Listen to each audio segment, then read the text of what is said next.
Hello everyone, I welcome you all to Physics Wala, and in this session we are going to discuss the next portion to our very interesting chapter, which is some basic concept of chemistry or also known as mole concept. तो जो भी बात हमने पिछले lecture में की थी वो बहुत बेसिक पोर्शन था, केवल आपको एक ओवरव्यू देने के लिए कि क्या क्या चीजें रिक्वायर्ड हैं। आज थोड़ा सा पार्ट जो है वो और बेसिक्स का है, ताकि आपको एक आइडिया हो जाए कि इस चैप्टर में हम लोग किस किस चीज के साथ डील करने वाले हैं। तो अगर मैं बात करूंगा इस चैप्टर के बारे में, बेसिकली हमारे पास कुछ चीजें हैं जो हम अभी डिस्कस करने वाले हैं।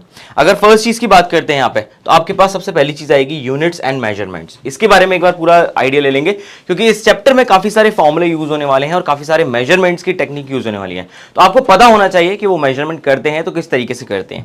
सेम तरीके से नेक्स्ट पार्ट जो है वो है साइंटिफिक नोटेशन, कि आपके पास अगर कोई भी क्वांटिटी आती है तो आप उसको किस तरीके से यूज करेंगे नोटेशन में, किस तरीके से उसको लिखेंगे, किस तरीके से उसकी कैलकुलेशंस करेंगे। तो वो वाला पार्ट भी इसके अंदर आ जाएगा। और साथ में एक बहुत इंपॉर्टेंट चीज आएगी जिसको बोलते हैं सिग्निफिकेंट फिगर्स। इसका यूज मैं आपको बताऊंगा कि कहां कहां पे यूज होने वाला है और क्यों इस चैप्टर के अंदर उसको इंक्लूड किया जाता है। और लास्ट पार्ट जो है वो है हमारी डाल्टन्स की एटॉमिक थ्योरी के बारे में, क्योंकि एटम जो है यहीं से सारी कहानी स्टार्ट होने वाली है। आप जब वेट की कैलकुलेशन करोगे तब आपको पता है कि एटॉमिक वेट आएगा, मॉलिक्यूलर वेट आएगा, आपके पास मोलर मास आ जाएगा। तो ऐसे काफी सारे मास की या काफी सारे वेट की कैलकुलेशन आने वाली है आपके पास, तो आपको पता होना चाहिए कि कहां से ओरिजिनेट हुई है। तो उसके लिए हम लोग पढ़ेंगे डाल्टन्स की एटॉमिक थ्योरी को। अब जो सबसे पहली बात करना चाहता हूं मैं करूंगा आपके रिवीजन की, क्योंकि हमने पिछली क्लास में कुछ चीजों को पढ़ लिया था। पहले एक बार उनको देख लेते हैं कि क्या क्या चीजें हमने पढ़ी थी और उसका कहां कहां आज यूटिलाइजेशन होने वाला है। तो सबसे पहली चीज जो आई थी, सबसे मेन पॉइंट जो आया था, वो आपको मैंने बताया था फॉर्मूला ऑफ कंपाउंड के बारे में। मैंने क्या बताया था आपको? फॉर्मूला ऑफ कंपाउंड के बारे में। ये मेन चीज थी हमारी जिसके बारे में हमने डिस्कशन किया था। अब फॉर्मूला ऑफ कंपाउंड मैंने आपको बोला था कि मोस्टली हम आयनिक कंपाउंड्स के साथ डील करेंगे, तो इसके कुछ रूल्स थे जो हम लोगों ने देखे थे। ये रूल्स वाली सारी बात हो गई थी कि आपको सबसे पहले कैटायन का नाम पता होना चाहिए, फिर आपको एनायन का नाम पता होना चाहिए, फिर आप दोनों के चार्जेस जो हैं उनको देखोगे, उनको क्रॉस मल्टीप्लाई करोगे मिनिमम रेशियो में, और उसके बाद आप फॉर्मूला डिराइव कर लोगे। अब ये जो कंपाउंड का फॉर्मूला था ये कहां यूज होगा? ये आपका, इसका अगर मैं यूज बताऊं, ये आपका यूज होने वाला है इन दी कैलकुलेशन ऑफ मोल्स। तो ये सभी कंपाउंड्स के जब भी मोल्स कैलकुलेट करने की बारी आएगी, तब उसके लिए मुझे सबसे पहली चीज रिक्वायरमेंट क्या है? वो है फॉर्मूला ऑफ द कंपाउंड, जो हम लोगों ने लास्ट क्लास में बहुत अच्छे तरीके से डिस्कस भी किया था। इसके बाद जो मेन चीज थी वो था आपका मैटर एंड इट्स क्लासिफिकेशन। ये क्लासिफिकेशन को हमने पूरा देख लिया था, और यहां पे जो मेन डिस्कशन आया था वो हमारा elements as well as compounds के बारे में आया था। इनके साथ साथ हमने दो चीजें और डिस्कस की थी। पहला हमने एटम्स के बारे में डिस्कस किया था, और दूसरा हमने मॉलिक्यूल्स के बारे में डिस्कस कर लिया था। और मैंने बोला था कि एटम आपका स्मॉलेस्ट पार्टिकल तो है, बट उसमें पॉसिबिलिटी नहीं है कि उसका इंडिपेंडेंट एग्जिस्टेंस हो सकता है या नहीं भी हो सकता है। अगर वो नोबल गैस के एटम है तो इंडिपेंडेंटली एग्जिस्ट कर जाएंगे, बाकी rest of the period table आप कहीं भी उठा के देख लो, उनका इंडिपेंडेंट एग्जिस्टेंस नहीं हो सकता है। बट मॉलिक्यूल एक ऐसे स्मॉलेस्ट पार्टिकल्स हैं जिनका इंडिपेंडेंट एग्जिस्टेंस बिल्कुल पॉसिबल होता है। और यहीं से बात आई थी आपके एलिमेंट्स की और कंपाउंड्स की, क्योंकि ये प्योर सब्सटेंस हैं। तो इस कैटेगरी में अगर मैं लेता हूं एलिमेंट्स को, तो यहां पे एक ही टाइप के एटम्स आपको देखने को मिल जाएंगे, जबकि कंपाउंड्स के अंदर आपको दो या उससे ज्यादा एलिमेंट्स के जो एटम्स हैं वो आपको एक स्पेसिफिक रेशियो में कंबाइन होकर मिलने वाले हैं। ये सारी चर्चा जो थी हमारी वो लास्ट क्लास में कंप्लीट हो गई थी। तो आप देखो कि सारा फ्लो जो चल रहा है बिल्कुल ऐसे ही चल रहा है। आपको साथ के साथ एनसीईआरटी को रीड करते हुए जरूर चलना है, ताकि आपको समझ में आता रहे कि वहां पे जो चीज दी हुई है क्या हमने वो सारी चीजें डिस्कस की हैं या नहीं की हैं। तो आपकी प्रैक्टिस भी होती जाएगी, आप एक बार थ्योरी को भी रीड कर लोगे, और यहां से नोट्स जो बन रहे हैं वो प्रॉपर बनते रहेंगे। अब लास्ट क्लास में हमने कुछ क्वेश्चन भी किए थे जो मैंने आपको होमवर्क में दे दिए थे। एक बार उन क्वेश्चन का एनालिसिस कर लेते हैं ताकि सारा मामला क्लियर हो जाए। अब अगर बात करते हैं फर्स्ट क्वेश्चन से, तो आपके रूल्स जो है ना वो यहां पर रिवाइज भी हो जाएंगे। आपके जितने रूल्स हैं वो सारे के सारे रिवाइज होते चलेंगे। पहला क्या बोल रहा है? मेरे पास है सोडियम ऑक्जेलेट। मेरे पास क्या है? Sodium oxalate. तो मैं इस तरफ लिखता जाता हूं ताकि आपको कैलकुलेशन पता चलती रहे, आपको कैलकुलेशन पता चल जाए, और फाइनली सामने मैं फॉर्मूला लिख दूंगा। तो अगर मैं सोडियम को बात करूंगा तो आपको पता है सोडियम का जो सिंबल है वो Na होता है, और इसके ऊपर +1 चार्ज होता है। ऑक्जेलेट जो होता है वो C2 O4 2 नेगेटिव होता है, तो इनके चार्जेस को जब आप क्रॉस मल्टीप्लाई करोगे तो आपके पास फॉर्मूला बन के जो आएगा वो आ जाएगा Na2C2O4। ये हो गई पहली बात, ये हो गई पहली बात। ये हमारे पास फॉर्मूला आ गया किसका, सोडियम ऑक्जेलेट का। दूसरा जो दे रखा है वो हमें दे रखा है पोटेशियम बाइकार्बोनेट का। तो पोटेशियम को अगर मैं देखूंगा, पोटेशियम होता है K+1 और बाइकार्बोनेट जो मैंने आपको बताया था वो होता है HCO3-1। तो आप इनको क्रॉस मल्टीप्लाई करके देख लो, दोनों 1 ही है तो कोई दिक्कत ही नहीं है। क्या हो जाएगा, KHCO3।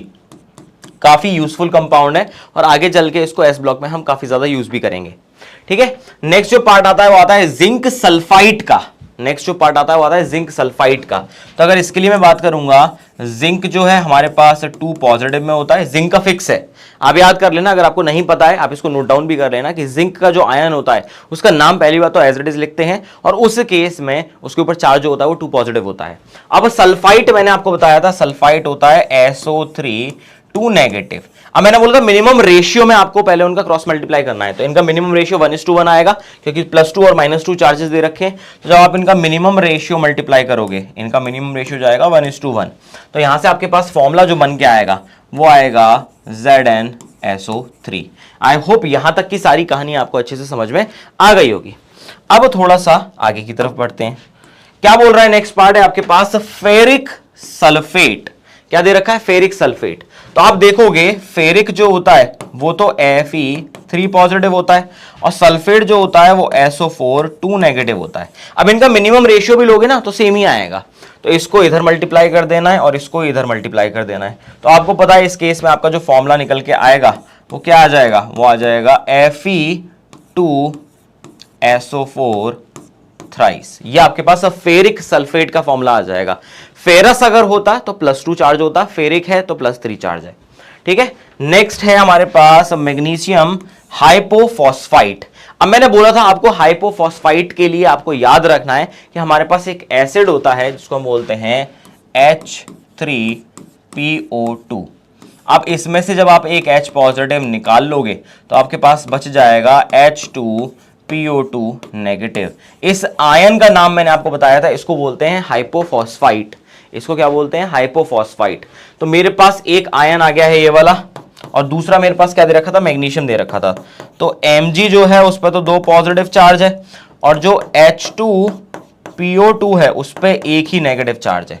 जब आप क्रॉस मल्टीप्लाई करोगे इनको तो आपको समझ में आएगा कि ये जो फॉर्मूला निकल के आता है वो बेसिकली आ जाएगा आपके पास MgH2PO2 होल ट्वाइस। ये आपके पास निकल के आ जाएगा formula. I hope this part is clear.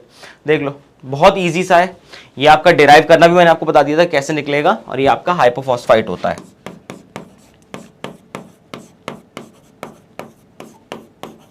जो कि हाइपोफॉस्फोरस एसिड से निकल कर आता है। हमारे पास फॉस्फोरिक एसिड होता है, फिर फॉस्फोरस एसिड होता है, फिर हाइपोफॉस्फोरस एसिड होता है। तो हाइपोफॉस्फोरस एसिड में से जो आप एक H पॉजिटिव निकाल देते हो तब आपके पास ये निकल के आता है जिसको बोलते हैं हाइपोफॉस्फाइट।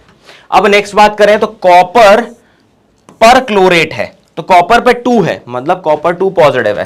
तो यहां पे अगर आप देखोगे तो Cu जो है वो तो 2 पॉजिटिव में है, दे रखा है पहले से ही। पर क्लोरेट मैंने आपको बताया था ClO4 1 नेगेटिव है। तो आपको बस क्रॉस मल्टीप्लाई करना है इनका। तो आप जब देखोगे फॉर्मूला क्या आ जाएगा आपके पास, this will be CuClO4 whole twice. I hope यहां तक की सारी चर्चा क्लियर होगी।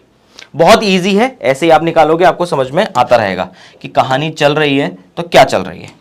नेक्स्ट बात कर लेते हैं, हमारे पास है स्टेनिक ऑक्साइड। अब इसका हमने वैसे कर लिया था कैलकुलेट। स्टेनिक ऑक्साइड का अगर मैं बताऊंगा तो स्टेनिक मैंने आपको बताया था क्या होता है, SN4 पॉजिटिव होता है। जैसे आपके पास टिन के अंदर 2 आयन होंगे तो SN2 positive SN4 positive, 4 positive एक हो जाएगा, 2 पॉजिटिव अस हो जाएगा। तो स्टेनस होता तो SN2 पॉजिटिव होता, स्टेनिक है तो 4 पॉजिटिव होगा।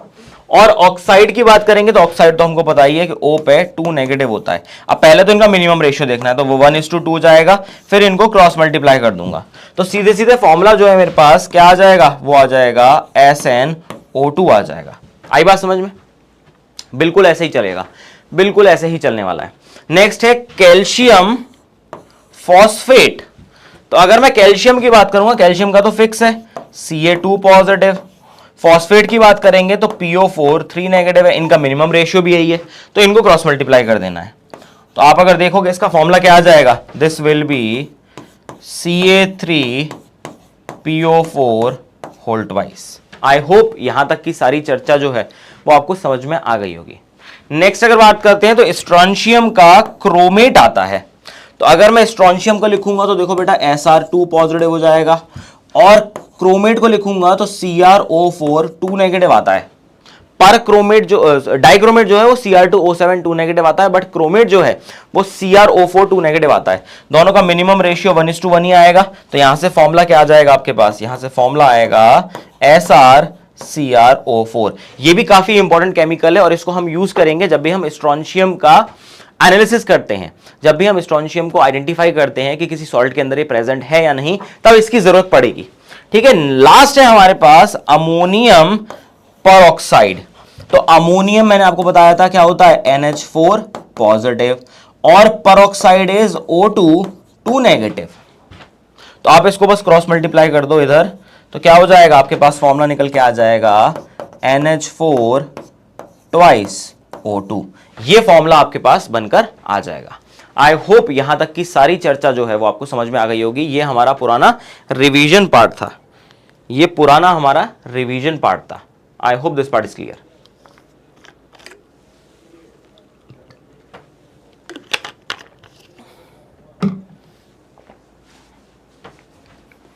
आगे बढ़ते हैं, फिर नेक्स्ट चर्चा करते हैं कि अब हमें क्या समझना है। अब देखो फॉर्मूले वगैरह हमने बना लिए हैं। अब सबसे जरूरी चीज क्या आती है कि जब भी आप फिजिकल केमिस्ट्री के अंदर कोई भी काम करोगे तो पहले आपको कोई ना कोई चीज मेजर जरूर करनी पड़ेगी। आप गैस कितनी ले रहे हो, आप अगर कोई सॉल्ट है तो उसको कितना अमाउंट उठा रहे हो, आपके पास जो एक सॉलिड सॉल्ट दे रखा है उसका वॉल्यूम कितना है। तो ये सारी चीजें जो है कहीं ना कहीं आपकी मेजरमेंट के अंदर आती हैं। तो आप जब भी कैलकुलेशन स्टार्ट करते हो, कभी भी रिएक्शन स्टार्ट करते हो, सबसे पहली चीज क्या है कि मैंने बोल दिया कि आपको एक रिएक्शन स्टार्ट करनी है जिसमें आपके पास दो अलग अलग रिएक्टेंट है, इनको मिक्स करना है और फिर आपको प्रोडक्ट बनाना है। तो आप सबसे पहले पूछोगे कि सर मुझे कितना अमाउंट लेना है इनका। वो बात अगर मेरे को समझ में आ गई तभी मैं आगे की कैलकुलेशन कर सकता हूं। तो सबसे पहली चीज क्या आती है कि आपको वो अमाउंट जो है वो मेजर करना पड़ेगा। तो पूरे केमिस्ट्री के अंदर जब भी आप कैलकुलेशन के साथ डील करोगे, सबसे पहली क्वांटिटी जो आएगी, सबसे पहली चीज जो आपके पढ़ने की आएगी वो आएगी मेजरमेंट। भाई मेजरमेंट का मतलब क्या है, तो बहुत सिंपल सा है कि any quantitative observation represented by a number followed by its unit is actually known as measurement. तो आप कोई भी चीज जिसको मेजर करना चाह रहे हो उसको जब आप एक नंबर के साथ और उसकी एक यूनिट के साथ आइडेंटिफाई कर लेते हो तब आप बोलते हो कि हाँ मेजरमेंट मेरा कंप्लीट हो गया है। मैं बोलूं मेरे पास ये पेन है, इसकी लेंथ बतानी है, तो बोलोगे सर इसकी लेंथ जो है वो कितनी आ रही है, 8 इंचेस आ रही है। तो यहां पे एक नंबर है देखो आपके सामने और एक उसकी यूनिट है उसके सामने। तो आप बोलोगे number followed by its unit, मतलब मैंने मेजरमेंट कर लिया है और इसका अमाउंट कितना आ रहा है, 8 इंचेस आ रहा है। सेम तरीके से आप गए सब्जी वाले के पास या फ्रूट वाले के पास और आज सेब खाने का मन है, आपने बोला कि भैया 1 किलो सेब निकाल देना, या फिर आज ऑरेंजेस खाने का मन है, आपने बोला भैया 2 किलो ऑरेंजेस निकाल देना। इसका मतलब क्या है, आपने उसको एक नंबर आइडेंटिफाई कर दिया और एक यूनिट आइडेंटिफाई कर दी कि मुझे 2 किलोग्राम चाहिए। तो जब भी आप इस तरीके से यूनिट को यूज करते हो कि 2 किलोग्राम आपको क्या चाहिए, ऑरेंजेस चाहिए, तो वहां पे एक नंबर रिप्रेजेंट होता है और साथ में एक यूनिट जाती है। ये एंटायर पार्ट बताता है कि आपका मेजरमेंट जो है वो कंप्लीट हो चुका है। I hope this part is clear, I hope this part is clear. But इसके अंदर देखोगे ना, सबसे जरूरी चीज जो आपको दिखेगी इस पूरे मेजरमेंट के अंदर, जो सबसे इंपॉर्टेंट चीज आपको दिखेगी वो आपको लगेगा कि मुझे पहले पता होना चाहिए कि यूनिट्स कौन कौन सी हैं, मैं कौन सी यूनिट को, मैं ऐसा थोड़ी कहता भैया 2 लीटर ऑरेंजेस दे देना, इसका कोई मतलब नहीं बनता है, या भैया 2 किलो जो है वो दूध दे देना, ऐसा कोई मतलब नहीं बनता। आपको पता होना चाहिए कि कौन सी फिजिकल स्टेट किस क्वांटिटी के साथ रिलेटेड है और वहां पे मेजरमेंट की यूनिट क्या आने वाली है। आप अगर कोई अननोन यूनिट यूज करोगे उसको समझ में ही नहीं आएगा कि आप किस मेजरमेंट की बात कर रहे हो। तो आपको पता होना चाहिए कि भाई मेरे पास कौन कौन सी यूनिट हैं वो आनी चाहिए, और यूनिट से पहले आपको वो क्वांटिटी भी पता होनी चाहिए कि जिस क्वांटिटी के बारे में आप मेजरमेंट करना चाहते हो। आप वेट करना चाहते हो, आप टाइम देखना चाहते हो, आप इलेक्ट्रिक करंट देखना चाहते हो, आप वोल्टेजेस मेजर करना चाहते हो, मतलब ऐसी काफी अलग अलग क्वांटिटीज आती हैं। तो शुरुआत में हमारे पास 7 फंडामेंटल क्वांटिटीज आती हैं। फंडामेंटल क्वांटिटीज आपकी ऐसी क्वांटिटीज हैं जिसको मैं किसी दूसरी अदर क्वांटिटी की हेल्प से कभी भी एक्सप्रेस नहीं कर सकता हूं। मुझे पहले एक फंडामेंटल क्वांटिटी की जरूरत पड़ेगी ही पड़ेगी। आई होप ये पार्ट आपको समझ में आ गया होगा। तो आपका नेक्स्ट काम क्या है कि आपको जो फंडामेंटल क्वांटिटीज हैं उनसे रिलेटेड यूनिट्स के बारे में जरूर पता होना चाहिए। इसको एक बार नोट कर लो फटाफट से। इसको फटाफट से अभी एक बार नोट कर लो।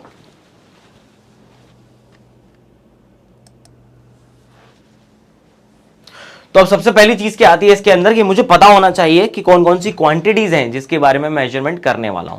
तो आपको मैंने बता दिया फंडामेंटल क्वांटिटीज है जिसको आप किसी और अदर क्वांटिटी से कभी भी डिराइव नहीं कर सकते हो। आपको पहले कुछ डिफाइन करना पड़ेगा। एक बोलते हैं ना कि जिसे स्केल में अगर मैं मेजरमेंट करता हूं, स्केल में एक जीरो से स्टार्ट होता है, तो जीरो के बाद अगर मेरे पास बाकी लेंथ दे रखी है तो मैं पता लगा सकता हूं कि इस पेन की लेंथ 8 इंचेस ही आएगी। अगर वो जीरो ही मेरे पास मिसिंग होता तो मेरे लिए एक रेफरेंस पॉइंट से स्टार्ट करना बहुत मुश्किल हो जाता था।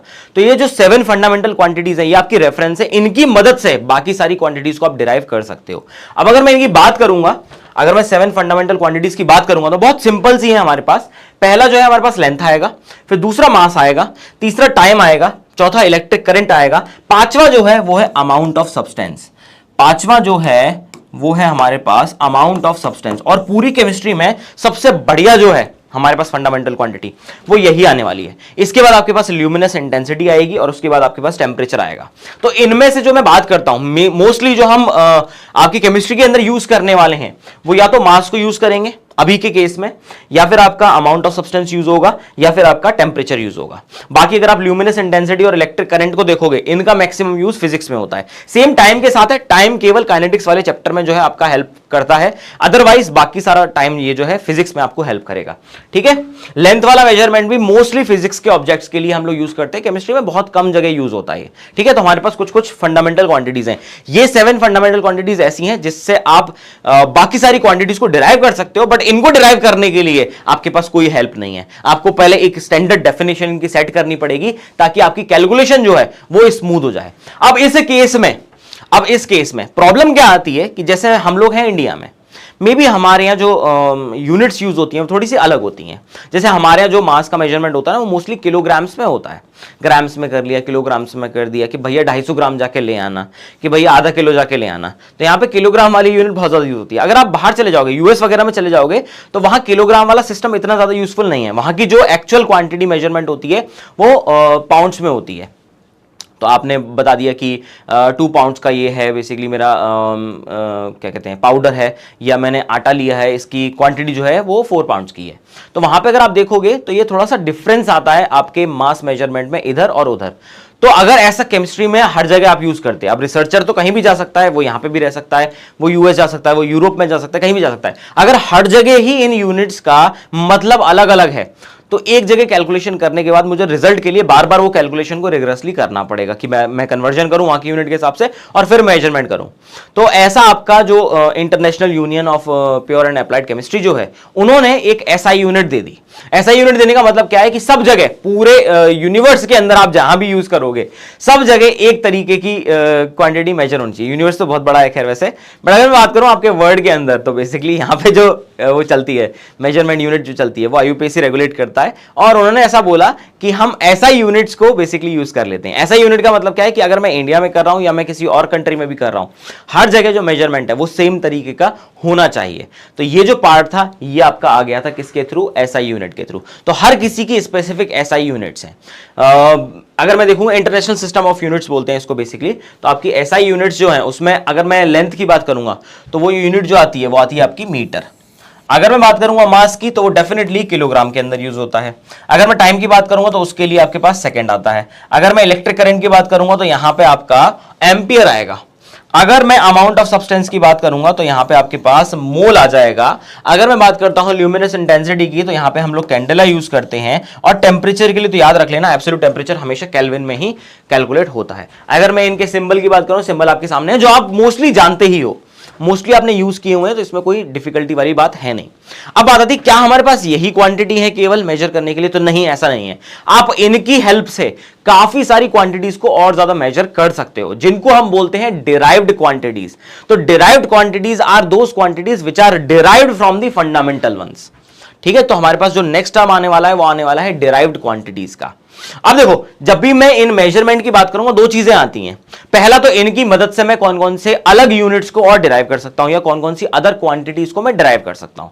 और दूसरा यह है कि अगर मेरे को बहुत ज्यादा अमाउंट कैलकुलेट करना है या बहुत कम अमाउंट कैलकुलेट करना है तो क्या उसके लिए मेरे पास हेल्प है। अगर मैं बात करूंगा किलोग्राम की, तो किलोग्राम एक काफी बड़ा टर्म है। अब मैं अगर बहुत छोटे से स्केल पर रिएक्शन को कर रहा हूं, नैनो स्केल पर रिएक्शन को कर रहा हूं, तो किलोग्राम तो बहुत बड़ा अमाउंट हो गया। तो नैनो स्केल में जब रिएक्शन होगी तो मुझे बहुत छोटा सा अमाउंट करना पड़ेगा। फैक्ट्रीज में जब मैन्युफैक्चरिंग होती है किसी चीज की तो उसमें किलोग्राम बहुत छोटी क्वांटिटी बन जाती है, क्योंकि वो बल्क में ऑर्डर को प्रोड्यूस करते हैं। तो उस केस में बहुत बड़ी यूनिट्स भी यूज होती हैं। तो यहां पे आपके दो टर्म आते हैं। पहले तो आप बड़ी यूनिट्स और छोटी यूनिट्स को किस तरीके से रिप्रेजेंट करोगे, और दूसरा इनकी मदद से आप और कौन कौन सी क्वांटिटीज और उनकी यूनिट्स को डिराइव कर सकते हो। तो अगर मैं नेक्स्ट पार्ट की बात करूंगा, सबसे पहले आता है हमारे पास सब्सिडरी यूनिट्स। सब्सिडरी यूनिट्स का सिंपल सा मीनिंग है बेटा, देखो बहुत सिंपल सा मीनिंग बताऊंगा मैं, एकदम लेम शब्दों में बताऊंगा कि अगर आपके पास कोई भी लार्ज क्वांटिटी है, अगर आपके पास कोई भी लार्ज क्वांटिटी है, या फिर आपके पास लार्ज तो बहुत बड़ा हो गया, मतलब बहुत ज्यादा अमाउंट अगर मैंने बात कर लिया, अगर आपके पास वेरी स्मॉल क्वांटिटी मतलब बहुत ही कम क्वांटिटी है, तो इन दोनों ही केस में जब आप यूनिट्स को एक्सप्रेस करते हो, तब आपको कुछ सब्सिडरी हेल्प चाहिए होती है कि आप रिप्रेजेंट कर सको कि मैं बहुत छोटा अमाउंट दिखा रहा हूं या मैं बहुत बड़ा अमाउंट दिखा रहा हूं। तो मतलब आप बोल सकते हो एक्सप्रेशन ऑफ वेरी लार्ज और स्मॉल अमाउंट ऑफ सब्सटेंस, किसी भी सब्सटेंस का बहुत ज्यादा अमाउंट और बहुत कम amount can be expressed in terms of base units. Base units मतलब मैं जहां से स्टार्ट कर रहा हूं, जो मैंने फंडामेंटल यूनिट्स अभी पढ़ी हैं, ये जो पूरा एनालिसिस है यही किसके अंदर आता है, आपका सब्सिडरी यूनिट्स के अंदर आता है। कि मैं बात करूं, जब मैं अगर लेंथ की बात करता हूं तो ये तो बहुत बड़ा अमाउंट हो गया, मैं इंचेस में बात कर रहा हूं या मैं मीटर में बात कर रहा हूं, बहुत बड़ी हो गई। अगर मैं बहुत छोटी सी डिस्टेंस की बात कर रहा हूं तो उसको मैं कैसे रिप्रेजेंट करूंगा, इन टर्म्स ऑफ बेस यूनिट जो कि मीटर होती है। तो उसके लिए हमने काफी बड़े टर्म और काफी छोटे टर्म दोनों डिराइव किए हैं। अगर मैं छोटे टर्म में जाता हूं तो इस तरीके से आप ऊपर की तरफ बढ़ते जाओगे। आप देखो, आप यहां से स्टार्ट करोगे जो कि बेस यूनिट आपकी होती है। बेस यूनिट मतलब जैसे मैंने मीटर ले लिया, लेट्स से मैं मीटर ले रहा हूं, मीटर को क्या मैं सेंटीमीटर में कन्वर्ट कर सकता हूं, सेंटीमीटर मतलब छोटा हो गया। क्या मैं उसको मिलीमीटर में कन्वर्ट कर सकता हूं, और छोटा हो गया। क्या मैं उसको माइक्रोमीटर में कन्वर्ट कर सकता हूं, और छोटा हो गया। क्या मैं उसको नैनोमीटर में कन्वर्ट कर सकता हूं, और छोटा हो गया। तो मतलब मीटर आपकी बेस यूनिट थी और आप उसी को छोटे छोटे पार्ट में डिवाइड करते जा रहे हो। तो उसका मतलब यह है कि जैसे अगर मैं डेसी की बात करूंगा तो वो कितना आ जाएगा,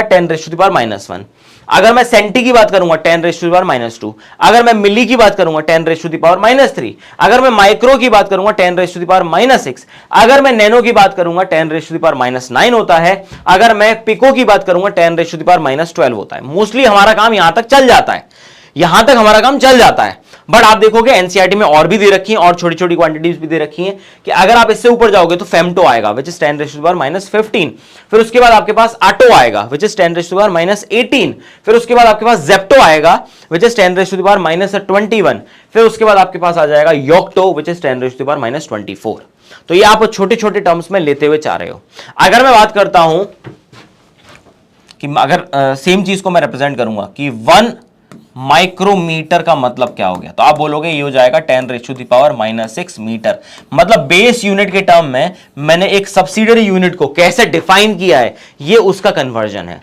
जैसे अगर मैं बात करूं कि 1 नैनोमीटर जो है उसका मतलब क्या होता है, तो वो होता है 10⁻⁻9 मीटर्स। मतलब 1 मीटर का 10⁹ पार्ट जो है उसको हम 1 नैनोमीटर कहते हैं। कोई पूछे कि 1 पिकोमीटर कितना है हमारे पास, तो आप बोलोगे 10⁻⁻12 मीटर्स आ जाएगा। तो बेसिकली बेस यूनिट जो है वो आपकी मीटर है। ये जो बेस यूनिट है ये आपकी मीटर है, और सब्सिडरी यूनिट जो है वो क्या है आपकी पिकोमीटर है। तो इस तरीके से आप कन्वर्जन कर सकते हो। सेम मास में भी कर सकते हो, ग्राम किलोग्राम, इस तरीके से आप कन्वर्ट कर सकते हो। अगर मैं पॉजिटिव में जाऊंगा, मैं अगर लार्ज क्वांटिटीज की बात करता हूं, पहले आपके पास डेका आ जाएगा 10⁻⁴, फिर आपके पास हेक्टो आ जाएगा 10⁻², 10⁻³ किलो, तो हमको पता ही है किलोग्राम का मतलब यही होता है आपका। अगर मैं बात करूंगा मेगा की 10⁻⁶ हो जाएगा। अगर मैं टेरा की बात करूंगा 10⁻12 हो जाएगा। अगर मैं पेटा की बात करूंगा 10⁻15 हो जाएगा। सेम तरीके से एक्सा की बात करूंगा 10⁻18 हो जाएगा। जेटा की बात करूंगा 10⁻21 हो जाएगा। एंड लास्ट पार्ट अगर योटा की बात करूंगा 10⁻24 हो जाएगा। वैसे तो हमारा काम जो है वो गीगा तक हो जाता है, इतनी लार्ज क्वांटिटी में गीगा तक हमारा हो जाता है, बट अदरवाइज आप बाकी चीजों को भी याद रख सकते हो क्योंकि एनसीईआरटी में भी एज इट इज गिवन है। तो ये केवल एक सिंपल कन्वर्जन है कि आप लार्ज अमाउंट और स्मॉल अमाउंट को किसी बेस यूनिट के टर्म में डिफाइन करना चाहो तो आप कैसे करोगे। जैसे अगर मैं बात करता हूं कि 1 किलोमीटर चलना है मुझे, 1 किलोमीटर चलना है मुझे, तो आप बोलोगे 10⁻³ मीटर्स होता है। अगर आपने मीटर को बेस यूनिट लेके चले हो तो आप ये कन्वर्जन बहुत आसानी से कर सकते हो।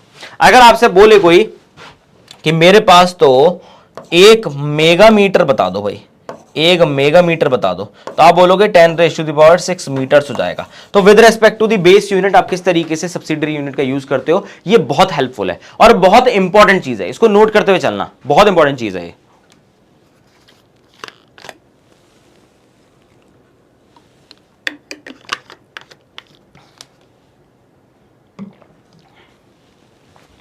क्लियर है। अब देखो ये बात तो हो गई कि अगर मेरे पास कोई बड़ा अमाउंट आ जाए या छोटा अमाउंट आ जाए मैं कैलकुलेट कर सकता हूं, बट क्या मैं फंडामेंटल क्वांटिटीज से और भी क्वांटिटीज डिराइव कर सकता हूं? बिल्कुल कर सकता हूं।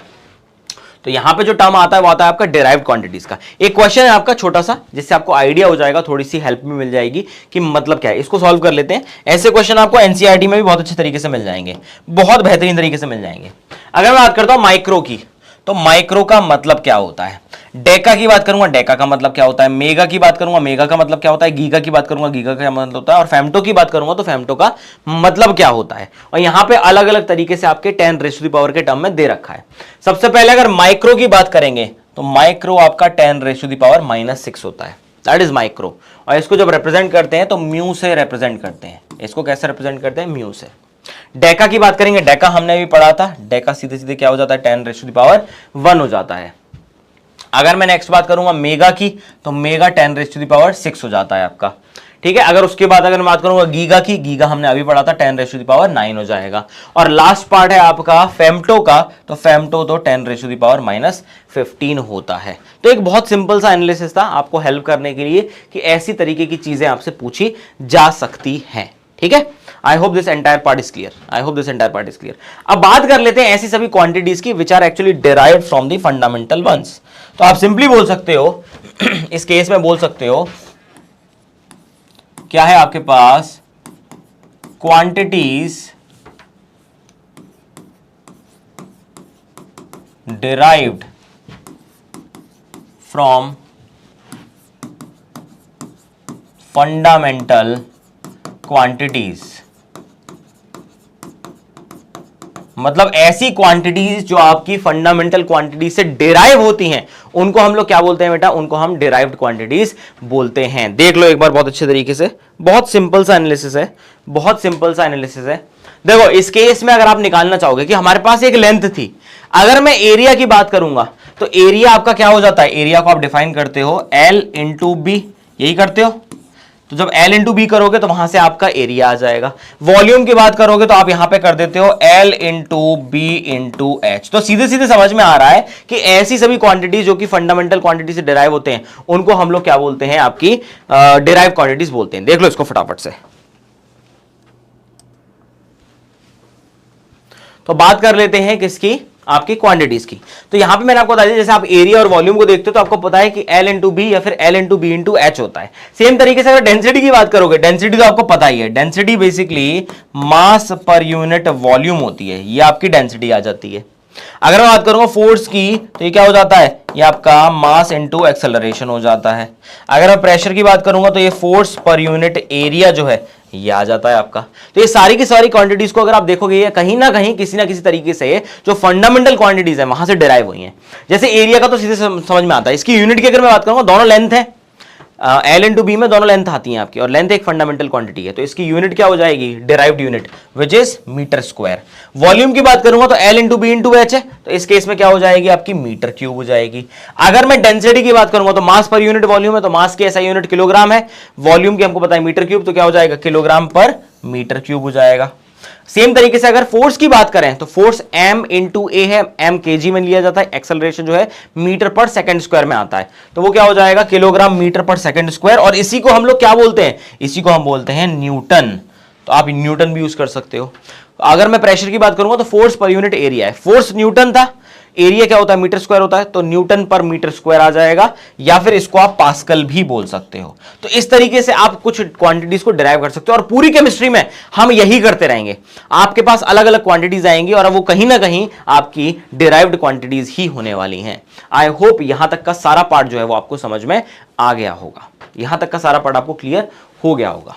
देख लो एक बार अच्छे से, चलो तो बीच बीच में पॉज करते हुए चलना, अगर आपको रिक्वायरमेंट लगती है कि हाँ मैं नोट कर लूं इसको, या ये चीज थोड़ी सी इंपॉर्टेंट है, या मुझे याद नहीं रहेगी तो मैं इसको नोट कर लेता हूं, आप पॉज करो आराम से, कोई दिक्कत नहीं है, बट नोट करते हुए चलो सारी चीजों को, क्योंकि अब जितनी भी चीजें स्टार्ट होने वाली हैं वो सब बहुत इंपॉर्टेंट है। ठीक है, नेक्स्ट बात कर लेते हैं आपकी डायमेंशनल एनालिसिस की। तो यहां डायमेंशनल एनालिसिस जो है वो बेसिकली आपका यूज जो होगा वो यूनिट कन्वर्जन में होगा, वो आपका यूनिट कन्वर्जन्स में यूज होने वाला है। बेसिकली आपका ये जो पार्ट है ना, ये यूनिट कन्वर्जन्स में यूज होने वाला है। ये वैसा वाला डायमेंशनल एनालिसिस नहीं है जो आप फिजिक्स में करते हो, फिजिक्स में आपका MLT वाला जो आता है ना, वो बिल्कुल टिपिकल डायमेंशनल एनालिसिस है। यहां पर जो हम लोग बात कर रहे हैं वो बेसिकली यूज करेंगे यूनिट कन्वर्जन्स के केस में। तो आपको करना कैसे है, प्रोसेस बहुत ईजी है। सबसे पहले आपको एक चीज डिटरमाइन करनी है जिसको हम बोलते हैं यूनिट कन्वर्जन फैक्टर, UCF जो है। आपको क्या करना है, UCF जो है, यूनिट कन्वर्जन फैक्टर जो है, इसको डिटरमाइन करना है सबसे पहले। अगर ये आपका डिटरमाइन हो गया तो बहुत आसान हो जाएगा। Multiplication of quantity with unit conversion factor, तो जो भी क्वांटिटी आपको कन्वर्ट करनी है उसको आपको मल्टीप्लाई करना पड़ेगा विद यूनिट कन्वर्जन फैक्टर। और इन मल्टी स्टेप प्रोसेस जो भी कन्वर्जन चल रहा है उसमें जितने भी टर्म कैंसिल हो सकते हैं उनको कैंसिल आउट कर दो, ताकि फाइनली आपके पास जो रिक्वायरमेंट थी वही रह जाए। तो वैसे तो ये 3 स्टेप देखने में बहुत ज्यादा आसान लगते हैं, बट कई बार हम समझ नहीं पाते हैं, कई बार हमें समझ में नहीं आते हैं, क्योंकि हमें आधे से ज्यादा कन्वर्जन तो पता ही नहीं है। हमें आधे से ज्यादा कन्वर्जन पता है क्योंकि 10 तक इतने सारे कन्वर्जन आते ही नहीं है। तो एक बार उन कन्वर्जन्स के ऊपर थोड़ा सा एक नजर डाल लेते हैं, देख लेते हैं क्या क्या है। इन 3 स्टेप्स को आप नोट कर लो, ये अपने दिमाग में फिट कर रखना कि UCF पहले पता होना चाहिए, फिर आपको UCF जो भी क्वांटिटी आपको दे रखी है उसके साथ मल्टीप्लाई करना है, ताकि आप जो फाइनल क्वांटिटी है उसको कैलकुलेट कर सको। ठीक है, तो इसके लिए सबसे जरूरी क्या है, पहले कन्वर्जन जितने हैं वो मेरे को पता होने चाहिए। फॉर एग्जाम्पल अगर मैं बात करता हूं सबसे पहले मास के लिए, तो आपको पता है किलोग्राम तो इसकी यूनिट मेन है, और मैंने आपको बोला था कि यूएस वगैरह में LBS सिस्टम या पाउंड्स वाला सिस्टम चलता है। तो आप अगर वहां पे देखोगे तो 1 किलोग्राम जो है वो आपका अप्रोक्सीमेटली 2.2046 LBS ये निकल के आता है। तो वहां से आप 1 LBS की क्वांटिटी भी निकाल सकते हो। बट हमारे लिए जो सबसे ज्यादा इंपॉर्टेंट है केमिस्ट्री में वो बेसिकली AMU है, एटॉमिक मास यूनिट। इसका डिस्कशन अभी आएगा कि जब आप एक एटम के लिए डिफाइन करते हो तो एक एटम के लिए मास डिफाइन करना किलोग्राम में बहुत मुश्किल हो जाता है। तो उसके लिए मुझे एक अलग से यूनिट निकालनी पड़ती है कि जब एटॉमिक स्केल में मैं मास लूंगा तो उसको AMU से रिप्रेजेंट करेंगे। तो AMU और ग्राम में कुछ रिलेशन भी तो होना चाहिए, क्योंकि मैंने डिराइव तो वहीं से किया है। तो ये रिलेशन जो आता है आपका 1.6605402 मल्टीप्लाइड बाय 10⁻⁻24 किलोग्राम ग्राम जो आता है, ये वाला पार्ट ये हम कैलकुलेट कैसे करेंगे, ये हम डिराइव कैसे करेंगे, ये जब AMU की बात आएगी तब मैं बता दूंगा। अभी आपको ये कन्वर्जन बस याद रखना है, ठीक है, ये कन्वर्जन आपको पता होना चाहिए। सेम तरीके से अगर प्रेशर की बात करोगे, प्रेशर की बहुत सारी यूनिट्स आती हैं, मतलब मल्टीपल यूनिट्स आती हैं उस केस में। प्रेशर के केस में आप ATM भी यूज कर सकते हो, एटमॉस्फेरिक प्रेशर, आप पास्कल भी यूज कर सकते हो, आप टॉर भी यूज कर सकते हो, आप बार भी यूज कर सकते हो, आप MM ऑफ मर्क्यूरी भी यूज कर सकते हो। मतलब बहुत सारी यूनिट्स जो हैं वो आपको यहां पर मिलने वाली हैं। अब उस केस में जो मैं बात करूंगा, जो SI यूनिट थी वो तो मेरी पास्कल थी, और वो पास्कल क्या था, न्यूटन पर मीटर स्क्वायर। तो 1 pascal will be equal to 1 newton per metre square. अब न्यूटन क्या होता है, kilogram metre per second square. तो यहां से आप डिराइव करोगे तो क्या आ जाएगा, 1 kilogram per metre per second square. ये तो आपके पास इनिशियल है, बिल्कुल इनिशियल फेज पे जो हमने भी पढ़ी थी।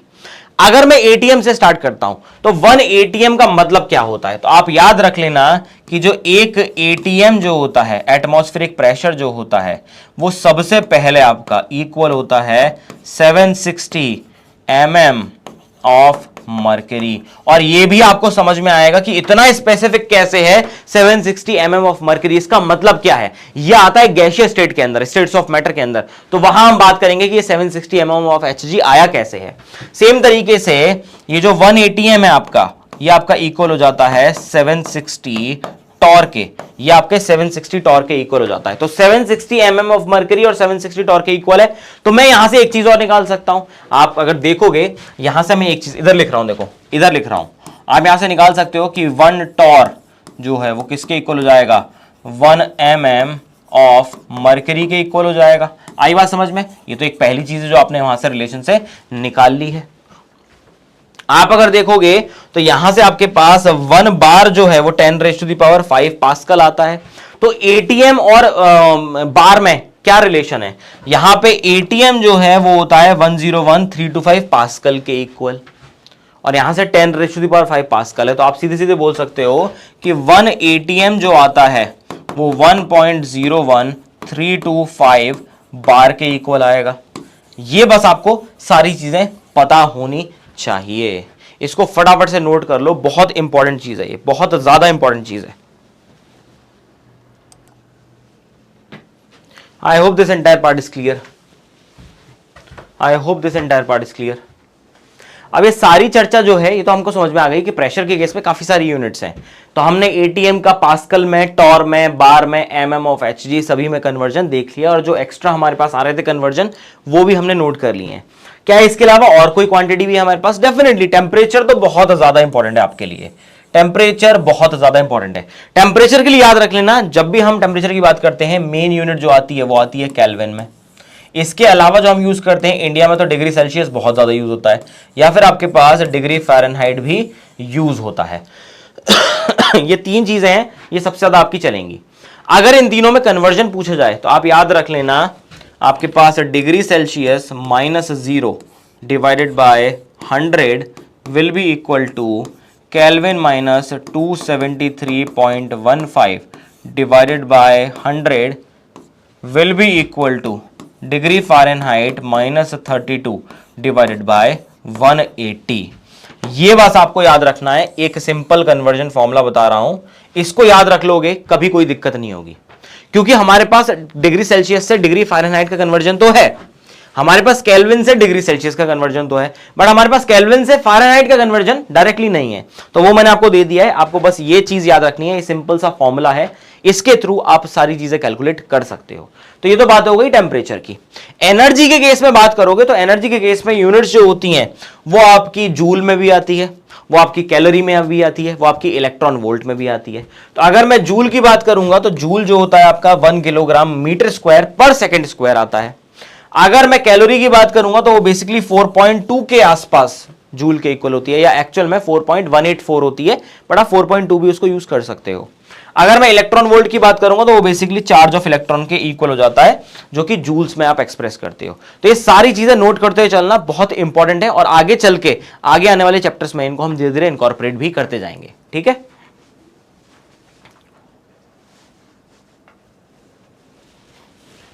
I hope this entire part is clear. I hope this entire part is clear. Now let's talk about a very simple question. बहुत ही सिंपल सा क्वेश्चन है। क्वेश्चन क्या बोल रहा है कि a vessel contains 2 liter water. The volume of water in meter cube. अब अगर मैं वॉल्यूम के लिए बात करूं, पहले आपको वॉल्यूम का कन्वर्जन बता देता हूं मैं। वॉल्यूम के केस में अगर आप बात करोगे तो आप सबसे पहले स्टार्ट करते हो 1 मीटर क्यूब से। याद रख लेना ये होता है 10⁻³ डेसीमीटर क्यूब। क्या हो जाएगा आपका 10⁻³ डेसीमीटर क्यूब, जो कि इक्वल होता है 10⁻³ लीटर के। तो यहां से एक रिलेशन आपको सीधे सीधे दिख रहा होगा, इन दोनों से एक रिलेशन आपको डायरेक्टली दिख रहा होगा। क्या दिख रहा है कि 1 decimetre cube will be equal to 1 litre. दिख रहा है, ये क्लियर यहां से पता चल रहा है। तो नोट करते हुए चलना, ये सारी चीजें बहुत इंपॉर्टेंट है, जो कि फाइनली इक्वल हो जाता है 10⁻⁶ सेंटीमीटर क्यूब के। और जो कि फाइनली इक्वल होता है 10⁻⁶ मिलीलीटर के। और यहां से आपको एक और रिलेशन दिख रहा होगा, यहां से आपको एक और रिलेशन दिख रहा होगा कि हमारे पास 1 सेंटीमीटर क्यूब ही क्या होता है, 1 ml होता है। ठीक है, ये सारी चीजें आपको नोट करते हुए चलनी है। अगर मिलीमीटर में करोगे तो 10⁻⁹ हो जाएगा मिलीमीटर क्यूब, तो आप वो भी कर सकते हो क्योंकि सेंटी के बाद मिली आता है। तो यहां से फाइनली एक और लिख देता हूं, अगर कभी पूछ लिया जाए तो ये 10⁻⁹ मिलीमीटर क्यूब हो जाएगा। आई बात समझ में? ये आपका पूरा कन्वर्जन चार्ट है। मैंने क्या बोला था कि आपके पास देखो क्वेश्चन क्या दे रखा है, 2 लीटर क्वांटिटी है, उसको कन्वर्ट करना है मीटर क्यूब में। ये क्वेश्चन कैसा है, पहले तो क्वेश्चन को पहचानो। ये क्वेश्चन है यूनिट कन्वर्जन्स का, ये क्वेश्चन है यूनिट कन्वर्जन्स का, मतलब मुझे लीटर को मीटर क्यूब में कन्वर्ट करना है। तो पहली चीज मैंने क्या बताई थी इस क्वेश्चन को सॉल्व करने के लिए, मैंने पहली चीज क्या बताई थी, आप जब भी देखोगे मैंने आपको बोला था कि आपके पास अगर यूनिट कन्वर्जन्स आते हैं, यूनिट कन्वर्जन्स अगर आते हैं तो आप क्या करोगे, सबसे पहले calculate UCF, unit conversion factor को पहले कैलकुलेट कर लेते हैं। अब ये क्या चीज है, ये क्या चीज है सर, ये कैसे पता चलेगा? तो देखो हमको पता है कि 1 मीटर क्यूब जो है वो किसके इक्वल हो जाएगा, वो हो जाएगा 10⁻³ लीटर के। ये कन्वर्जन तो हमको पता है ना, ये कन्वर्जन तो मैंने आपको अभी बताया भी है, ये कन्वर्जन हमको नोन है। यहां से 2 चीजें आ सकती हैं, देखो यहां से 2 चीजें आ सकती हैं, या तो मैं इसको पूरा डिवाइड दे दूं तो क्या हो जाएगा 1 metre cube divided by 10⁻³ litre, किसके इक्वल हो जाएगा, 1 के इक्वल हो जाएगा। यूनिट कन्वर्जन फैक्टर का मतलब क्या है, जहां पे यूनिट वैल्यू आए, तो ये यूनिट वैल्यू है, पहला यूनिट कन्वर्जन फैक्टर ये आ गया। और दूसरा आप कर सकते हो कि इस पार्ट को यहां पहुंचा दो, तो ये हो जाएगा 10⁻³ litre divided by 1 metre cube. ये दोनों ही जो आपको दिख रहे हैं ना, जो इक्वल टू 1 के आ रहे हैं, ये दोनों ही आपके क्या हैं, ये UCF हैं, यूनिट कन्वर्जन फैक्टर्स हैं। ये तो मेरे आ गए, पहला काम जो था वो कैलकुलेट UCF था। अब दूसरा जो काम था वो था multiplication of UCF with given quantity. जो भी मेरे को क्वांटिटी दे रखी है उसके साथ मैंने उसे मल्टीप्लाई कर देना है। पर मैं यूज कौन सा करूं सर, मैं ये वाला यूज करूं या फिर मैं ये वाला यूज करूं? मेन क्वेश्चन तो यही है ना, यही समझ में नहीं आता है हमको और इसी में कंफ्यूज हो जाते हैं। कुछ नहीं करना है बेटा, देखो आपके पास क्या दे रखा था, 2 लीटर दे रखा था, तो आपको लीटर को कैसे भी कैंसिल करना है, तो लीटर नीचे की तरफ होना चाहिए। तो आप देखो ये वाला यूज कर लो, तो मेरे पास 2 लीटर था और मैंने UCF जो यूज किया है वो किया है 1 metre cube divided by 10⁻³ litre, यही किया है।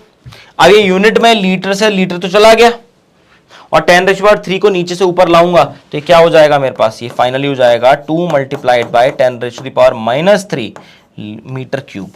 क्या आ जाएगा, मीटर क्यूब। और देखो कन्वर्जन आपके पास आ ही गया, यही आ गया। क्लियर है? तो इस तरीके से आपको हमेशा परफॉर्म करना पड़ेगा। शुरुआत में करोगे थोड़ा सा टाइम टेकिंग है, समझ में आने में थोड़ा सा टाइम लगता है, बट धीरे धीरे करके स्मूथ हो जाता है। ठीक है, तो आप आंसर क्या बोलोगे, आपके पास 2 मल्टीप्लाइड बाय 10⁻³ आना चाहिए। तो यहां पे क्या है, 2 मल्टीप्लाइड बाय 10⁻³ आ गया। ऑप्शन नंबर 1 दे रखा है। क्लियर है? देख लो भाई, नोट कर लो अच्छे से, पहले इसको नोट कर लो कन्वर्जन को, और फिर जो आंसर है उसको नोट कर लो।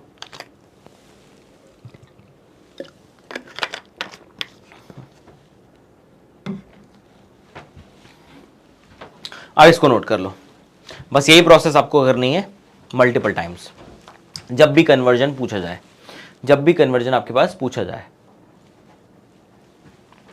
ठीक है, आगे की बात कर लेते हैं। नेक्स्ट पार्ट जो है वो आपका एक्यूरेसी प्रिसिजन। अगर आप प्रैक्टिस करना चाहते हो, मैं देखो कुछ क्वेश्चंस आपको दे सकता हूं, कुछ क्वेश्चंस आपको देख सकता हूं कि आपके लिए इजी हो जाए।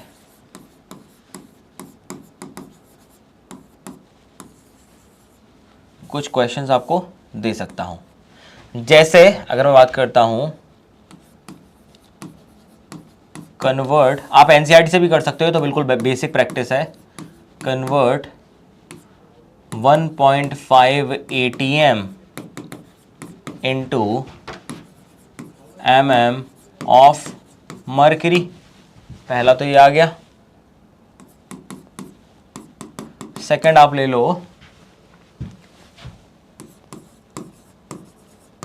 Convert 273 degree Celsius into Kelvin. Third आप कर सकते हो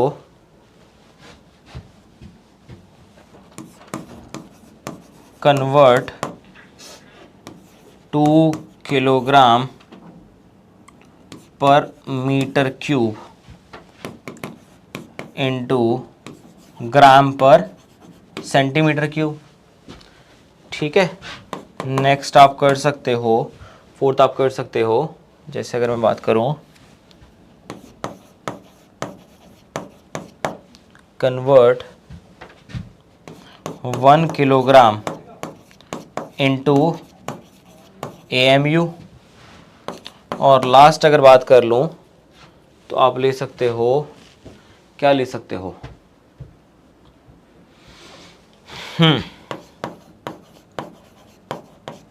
कन्वर्ट 760 ATM इनटू टॉर। ठीक है। तो ये सिंपल मैंने आपको क्वेश्चन दे दिए हैं, ये आपके होमवर्क के क्वेश्चन है, आप इसको आराम से कर सकते हो। ठीक है, याद रख लेना, बहुत इजी से क्वेश्चन है। अगर चाहते हो तो मैं क्वेश्चन आपको करके दिखा देता हूं, एक क्वेश्चन और करके दिखा देता हूं ताकि आपको थोड़ा सा इजी हो जाए। जैसे मैं पिक कर लेता हूं इस वाले को। ठीक है, ये अच्छा क्वेश्चन है। तो हमारे पास क्या है, 2 किलोग्राम पर मीटर क्यूब है और इसको मुझे ग्राम पर सेंटीमीटर क्यूब में कन्वर्ट करना है। तो मुझे पता होना चाहिए कि मेरे पास 1 किलोग्राम जो है वो कितना आता है, वो 10⁻³ ग्राम आता है। पहली बात तो एक कन्वर्जन मेरे पास ये आ जाता है। और दूसरे कन्वर्जन की बात करूंगा तो मुझे चाहिए कि 1 मीटर क्यूब में कितने मेरे सेंटीमीटर क्यूब निकलेंगे, ये भी मुझे चाहिए। और ये कन्वर्जन मैं आपको अभी बताया था, ये हो जाता है 10⁻6 सेंटीमीटर क्यूब आता है। देख लो, पिछले ही क्वेश्चन में ये कन्वर्जन हमने किया है। देखो 1 मीटर क्यूब क्या हो जाएगा, 10⁻6 सेंटीमीटर क्यूब। तो अगर मेरे पास दोनों कन्वर्जन आ चुके हैं तो अब मुझे बस वैल्यू तो पुट करनी है। तो मेरे पास जो क्वांटिटी थी वो तो एज इट इज है, मल्टीप्लाइड बाय किलोग्राम को अगर मैं रखूंगा तो ये हो जाएगा 10⁻³ ग्राम हो जाएगा। और अगर मैं डिवाइड करके मीटर क्यूब को कन्वर्ट करता हूं तो वो हो जाएगा 10⁻6 सेंटीमीटर क्यूब हो जाएगा। तो ग्राम पर सेंटीमीटर क्यूब आ गई। अब 10⁻³ और 10⁻6 है, नीचे से ऊपर जब जाता है तो माइनस हो जाता है। तो इसको जब आप लिखोगे तो आप सिंपली बोल सकते हो यहाँ पे क्या आ जाएगा, 2 multiplied by 10⁻³ minus 6 gram per centimetre cube. और कितना आ जाएगा, 2 multiplied by 10⁻³ gram per centimetre cube. आप इस तरीके से निकाल सकते हो। इन क्वेश्चंस को नोट जरूर कर लेना, बड़े काम के हैं, इन क्वेश्चंस को नोट जरूर कर लेना।